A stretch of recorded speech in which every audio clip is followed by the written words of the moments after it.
여러분 안녕하십니까? 헬로티비 뉴스입니다. 양천구가 올해 541억 원을 투입해 7,600개의 일자리를 창출합니다. 부문별로는 직접 일자리 5,147명, 고용 서비스 1,730명, 고용 장려금 555명, 직업 능력 훈련 148명, 창업 지원 36명 등입니다. 계층별로는 청년 226개, 여성 254개, 취약계층 4,229개, 중장년 2,907개입니다. 특히 취약계층 일자리 예산을 예년 대비 55% 늘렸으며 노인 일자리와 사회활동 지원을 3,307명으로 확대했습니다. 피자와 가방을 주제로 로컬 브랜드가 참여하는 체험형 팝업 스토어가 목동 로데오 거리에 문을 열었습니다. 오늘 17일까지 운영되는 체험형 팝업 스토어는 양천구에 본사를 둔 피자 알볼로와 지역 가방 장인들이 참여한 가방 브랜드입니다. 피자 알볼로 팝업 스토어에서는 지역명을 접목한 목동 피자와 목동 맥주 세트를 비롯해 영천 마늘 피자 등 이색 먹거리를 만나볼 수 있습니다. 또 가방 브랜드 팝업 스토어에서는 지역 가방 장인들이 제작한 8개 브랜드의 제품을 판매하며 나만의 미니백을 만들어보는 체험 강좌도 열리고 있습니다. 피자 알볼로는 팝업 스토어 수익금 30%를 관내 예비 창업자들을 위해 기부할 예정입니다. 이제 팝업 스토어의 그 특이성을 좀 챙겨가기 위해서 이번에 스파성으로 통밀도우 위에 목동 피자에 토핑을 올린 그 한정 메뉴로 출시하게 되었습니다. 저희가 양천구 목동에서 시작한 브랜드다 보니까 구청과 이제 협업 관련해가지고 적극적으로 임하게 되었고요. 저희가 이번 행사를 통해서 진행하는 매출의 수익금 30%는 저희가 기부를 할 예정입니다. 그래서 지역 경제 발전에 좀 도움이 되고자 이번 행사를 진행하게 되었습니다. 불광천 벚꽃축제 은평의 봄이 다음 달 4일부터 4일간 불광천 일대에서 열립니다. 은평구는 불광천 벚꽃길을 따라 걸으며 다채로운 문화행사를 즐길 수 있는 은평의 봄을 개최한다고 밝혔습니다. 4월 5일 금요일에는 오후 6시 30분부터 부채춤, 처용무 등 전통 문화예술 공연이 펼쳐집니다. 4월 6일 토요일에는 김범수, 진성, 코요태 등 인기 가수의 공연이 마련됩니다. 특히 고향사랑 기부제와 연계해 답례품으로 축하 공연을 바로 앞에서 볼 수 있는 일렬 관람권 50석을 선착순으로 선택할 수 있습니다. 서울시가 올해 1,629억 원을 들여 62.5km 길이의 오래된 상수도관을 교체합니다. 우선 교체 대상은 학교 주변과 누수가 우려되는 25개구 49개 현장입니다. 더불어 누수 관리에 중요한 역할을 하는 밸브 2,700여 개도 새 것으로 바꿉니다. 서울시는 상수도관 정비로 대규모 단수가 불가피한 곳에는 무단수 차단 공법을 적용하고 골목 단위 소규모 정비는 급수 장치를 가설해 주민 불편을 최소화하기로 했습니다. 서울시는 올해 상수관 정비를 포함해 오는 2040년까지 3,074km의 수도관을 체계적으로 정비할 계획입니다. 서울시가 지난해 8월부터 시행한 장애인 버스 요금 지원 사업을 통해 모두 150억 원을 지원한 것으로 집계됐습니다. 지원 대상은 서울에 주소를 둔 6세 이상 장애인이며 서울 버스를 이용하거나 수도권 버스로 환승하면 월 최대 5만 원까지 환급받을 수 있습니다. 지원 사업을 통해 6개월 만에 66만 명의 장애인이 혜택을 받았으며 1인당 2만 3천 원의 버스비가 환급된 것으로 조사됐습니다. 서울시는 장애인을 위해 바우처 택시와 장애인 복지콜을 늘리고 내년까지 저상버스 보급률을 100%로 확대할 계획입니다. 은평구가 노후 건축물 관련 사고 예방을 위해 안전점검에 나섭니다. 은평구는 건축물 소유자나 관리자의 신청을 받아 실시하는 찾아가는 안전점검과 구청 직권으로 노후 건축물을 점검하는 직권안전점검을 시행한다고 밝혔습니다. 대상은 단독주택과 공동주택, 근린생활시설 등입니다. 직권안전점검은 유관점검과 정밀점검으로 진행되는데요. 1차로 건축 전문가가 현장에 방문해 안전점검표에 따라 유관으로 건축물의 안전 상태를 살핍니다. 건물 높이가 고도 제한보다 높게 지어져 입주가 지연됐던 경기 김포의 한 아파트가 재시공 끝에 지난 12일부터 입주를 시작했습니다. 당초 해당 아파트의 입주 예정일은 지난 1월 12일이었지만 전체 8개 동 중 7개 동이 공항시설법상 제한 높이보다 최대 69cm 높게 지어져 사용 승인을 받지 못했습니다.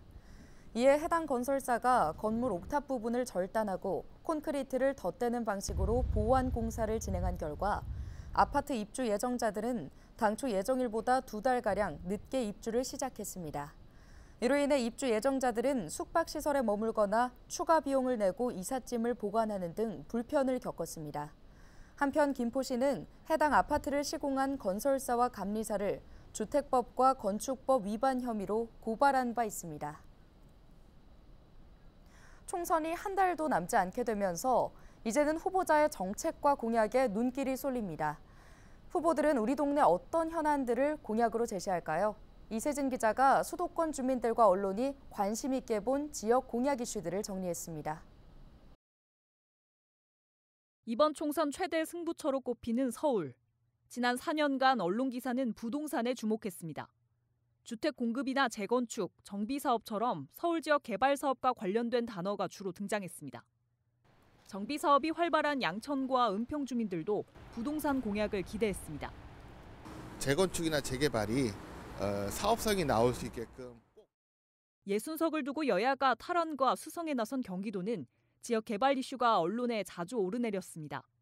출퇴근길 문제가 시급한 서부권에선 광역철도가, 접경 지역인 북부권은 규제 해제와 경기 분도 문제가 부각됐습니다.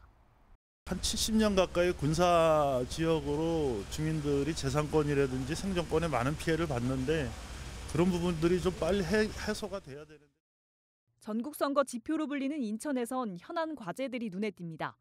전국적으로 문제가 된 전세 사기 외에도 수도권 매립지나 자원순환센터, 철도망 같은 정책 과제들의 빈도수가 높았습니다.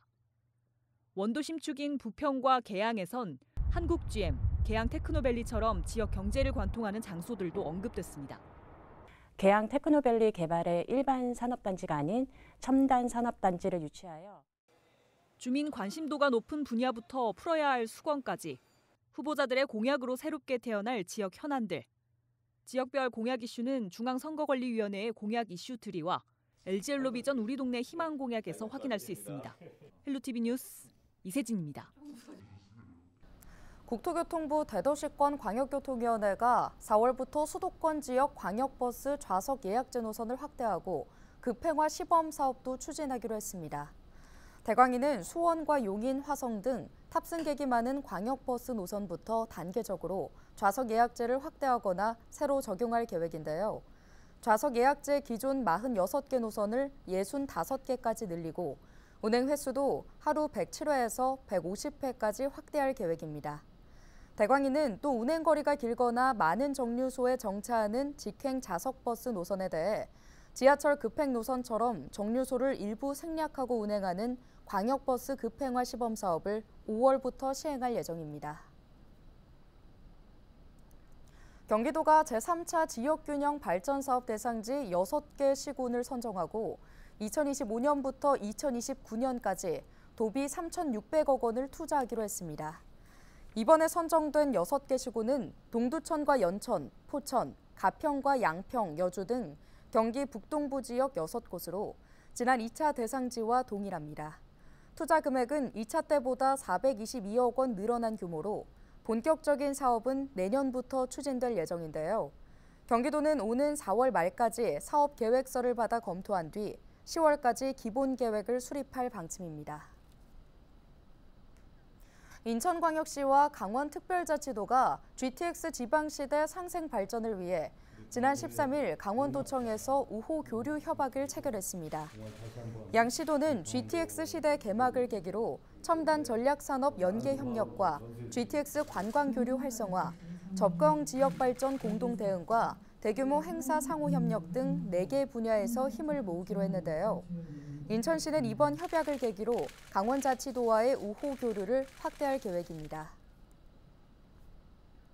지난해 말부터 명동역에서 시범 운영되고 있는 AI 통역 시스템이 11개 지하철역으로 확대됩니다. AI 통역 시스템은 외국인 관광객과 지하철역 직원이 투명한 스크린을 가운데 두고 대화를 하면 스크린에 상대방의 언어가 나타나게 됩니다. 이번에 확대 운영되는 역사는 1호선 종로 5가역과 2호선은 시청역과 홍대 입구역, 을지로 입구역, 강남역, 3호선은 경복궁역 등 11곳입니다. 동시 대화가 가능한 언어는 영어와 일본어, 중국어와 베트남어, 독일어와 아랍어 등 모두 13개입니다. 서울시가 주말이나 야간에도 안심하고 맡길 수 있는 서울형 긴급 틈새 보육 서비스를 확대합니다. 이번에 확대되는 틈새 보육 서비스는 365 열린 어린이집, 서울형 주말 어린이집, 거점형 야간 보육 어린이집 3가지입니다. 365 열린 어린이집은 긴급한 상황 등 일시적으로 보육이 필요할 때 언제든 이용할 수 있으며 주말 어린이집은 토, 일요일 오전 9시부터 오후 6시까지 운영됩니다. 두 서비스 모두 서울에 주소를 둔 6개월 이상 미취학 영유아는 사전 예약을 통해 이용할 수 있습니다. 서울시가 사회적 기업의 안정적인 사업 추진을 위해 50억 원을 융자 지원합니다. 지원 대상은 서울시 소재 사회적 경제기업과 소셜벤처 등이며 유흥업과 도박 등 융자 지원 제한 업종과 신용보증 지원이 불가능한 기업은 제외됩니다. 융자 한도는 기업당 최대 3억 원이며 1년 거치 4년 균등 분할 상환 조건으로 지원됩니다. 신청은 서울신용보증재단 모바일 앱을 통해 비대면으로 가능합니다. 인천시가 전통시장 화재 안전과 피해 보상을 위해 올해 51개 인정등록 시장에 화재 공제보험 가입을 지원합니다. 전통시장 화재공제는 화재 위험에 취약한 전통시장을 위해 정부가 운영하는 공적 화재보험 상품인데요. 인천시는 2023년 하반기에 지원 정책을 처음 도입한 바 있습니다. 인천시는 2023년 말 기준 전통시장 내 화재공제 가입률이 29.5%에 그쳐 상인회 대상 설명회와 각종 홍보를 강화해 가입률을 높여갈 계획입니다. 인천시 상수도사업본부가 올해도 찾아가는 수돗물 진단 서비스 인천형 워터케어를 운영합니다. 인천형 워터케어 서비스는 수돗물 수질 검사를 요청한 곳에 수질검사원이 직접 방문해 옥내 배관 진단 등 문제점과 해결 방안까지 안내하는 컨설팅 서비스인데요.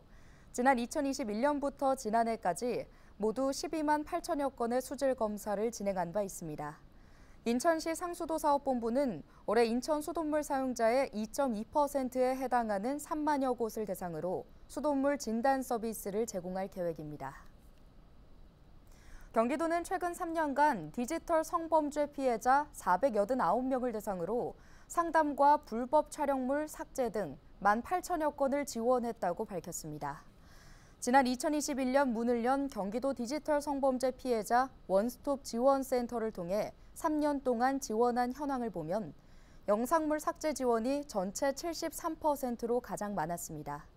지난해 신규 피해자 303명의 성별을 보면 여성 224명, 남성이 74명, 미상 5명이었습니다. 도는 디지털 성범죄 원스톱 지원센터 운영 성과를 토대로 오는 5월부터는 경기도 젠더폭력 통합대응센터를 운영합니다. 도내 거주, 재직, 재학 중이라면 누구나 전화 상담과 카카오톡 채널, 전자우편으로 접수해 맞춤형 지원을 받을 수 있습니다. 기존 최대 8만 원 정도의 내장형 동물 등록 무선 식별장치 시술이 서울 지역에서는 만 원에 가능하게 됐습니다. 서울시는 반려동물 유기를 예방하기 위해 시술하는 내장형 동물 등록 무선 식별장치 시술 비용을 만 원에 가능하도록 지원한다고 밝혔는데요. 지원 대상은 서울 시민이 기르는 모든 반려견과 반려묘이며 올해 9,000마리에 한해 선착순 지원됩니다. 내장형 동물 등록은 쌀알 크기의 무선 식별 장치를 동물의 어깨뼈 사이에 삽입하는 방식으로 반려동물을 잃어버린 경우 소유자 확인이 가능해 빠르게 찾을 수 있습니다.